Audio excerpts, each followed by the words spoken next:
জঙ্গলেও এখন ইউটিউব চলে। এই বিড়ালটা সবার থেকে আলাদা। সারাদিন কোড করে অ্যাপ বানায়, গেম খেলে না গেম বানায়।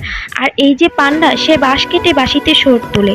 প্রযুক্তি কিছুই বোঝে না, কিন্তু মনটা ওহো সোনা। একদিন বিড়াল বানিয়ে ফেললো জঙ্গল টিপ, জঙ্গলের নিজস্ব ইউটিউব।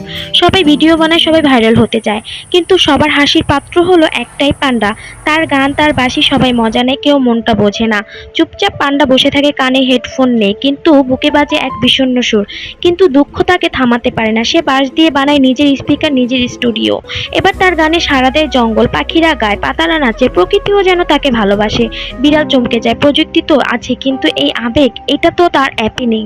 সে চেষ্টা করে পান্ডার গান হ্যাক করতে, কিন্তু তার কোডেও তো বাঁশির সুরে হার মানে। শেষে তারা মুখোমুখি, একে অপরের চোখে দেখে তীব্র প্রতিযোগিতা আর গভীর সম্মান, এবং সেই সম্মান থেকেই জন্ম নেয় হ্যাক অ্যান্ড চেক, এক চ্যানেল দুই হৃদয়। জঙ্গল এবার হাসে, গায়ে, নাচে। প্রযুক্তি আর সুর দুইয়ের বন্ধনে গড়ে ওঠে এক নতুন পৃথিবী। সবার মধ্যে কিছু না কিছু আলাদা থাকে, তাই না বন্ধুরা?